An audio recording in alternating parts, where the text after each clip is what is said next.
My colleague and I are sitting in an empty boardroom. We're the first to arrive for a business meeting, so we start exchanging the usual pleasantries. Hey, how's it going? How's it going? Oh, you know, good, but busy. How about you? Busy, but good. But busy, but I'm good. Only this time, my colleague goes off script. I say, "How are things?" He looks at me for a second, blinks, and then he says, "Sometimes I'm at my desk and I'm working and suddenly this voice in my head pipes up and it goes, 'Is this really what you were meant to do? Answer emails and fill out spreadsheets all day? Shouldn't you be doing something meaningful with your life? Shouldn't you be out there like fishing and hunting and fighting for your survival?'" We start laughing awkwardly. It's funny, but it's also a little bit depressing.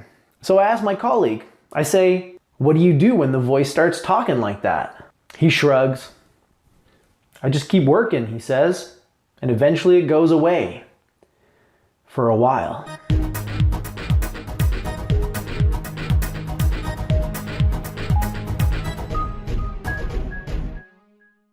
I spent most of my 20s looking for an escape route. Wherever I was, whatever I was doing, it wasn't good enough. It didn't feel right. I didn't like it. So I was always looking for a way out. The first time I became aware of this tendency was when I started attending university. As is often the case in my life, expectation and reality failed to align. Whatever I had imagined post-secondary education to be, this wasn't it. Before long, I became jaded, cynical, and disillusioned with so-called higher learning. I thought all of my professors were dull and boring.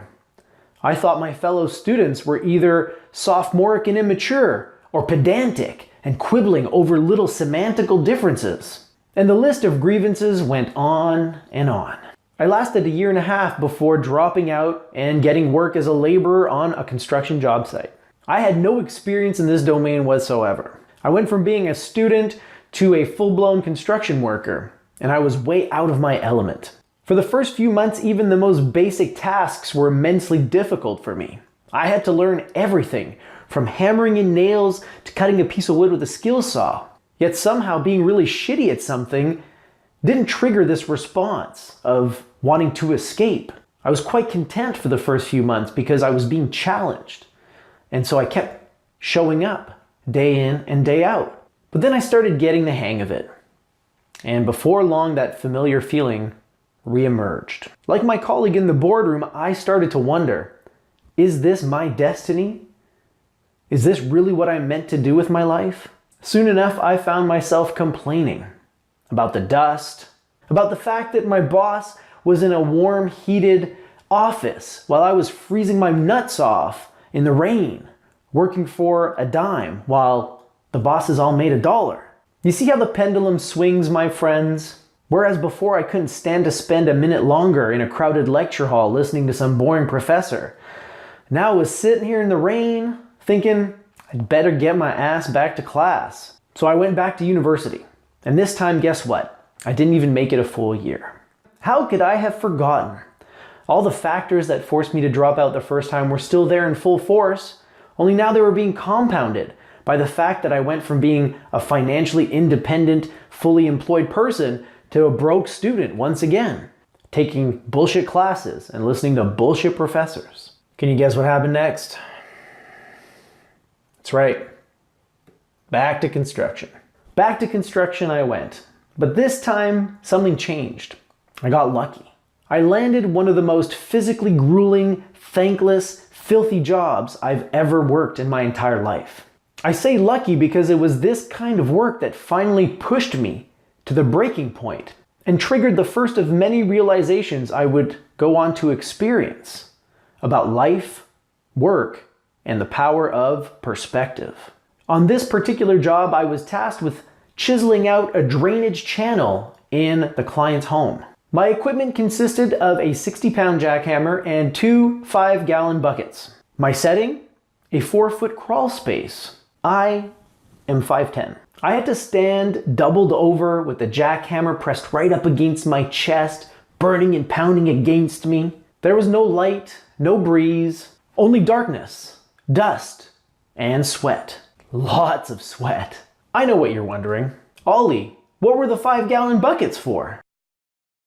The job was a renovation and the rest of the house was still intact. So I had to load rubble from the jackhammering into these buckets. And then I had to take these buckets and I had to penguin walk through the client's home and make sure I don't dent walls and scratch paint all the way out into the client's backyard. And then I would just dump it out in a pile and head right back into the dungeon. Let me tell you, my friends, I did this for about 40 minutes when the urge to get out, run away, and escape came back stronger than I've ever felt before.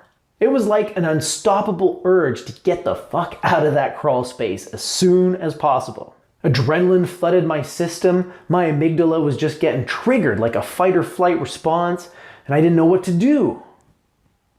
Because I couldn't leave. I couldn't quit.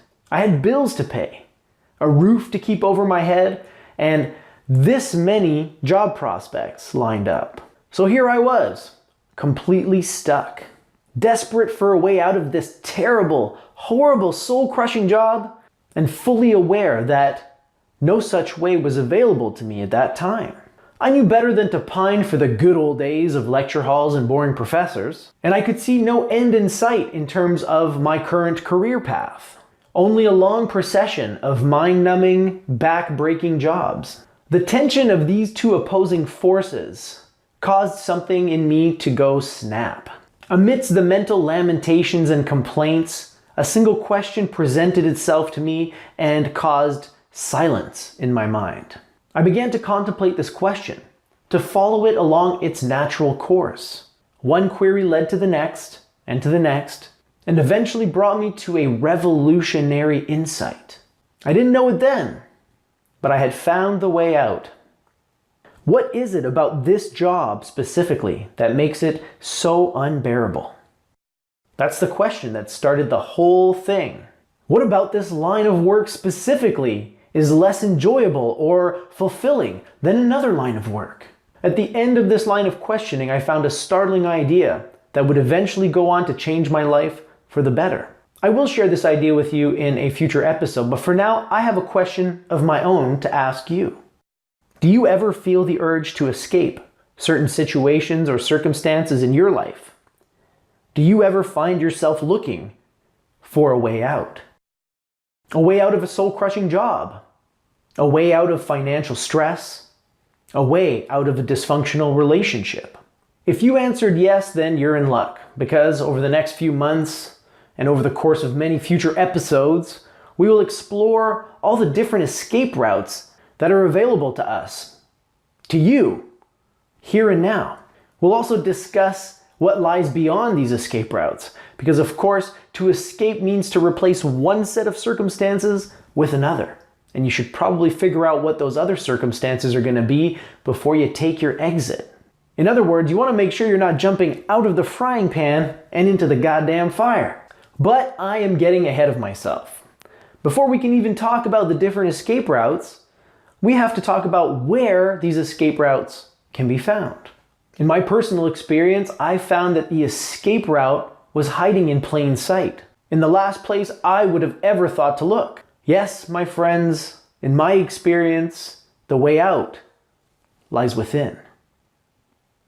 Thank you for watching The Outsider's Perspective. I hope you enjoyed this episode, and I hope that you will tune in for the next one. Until then, live well, my friends.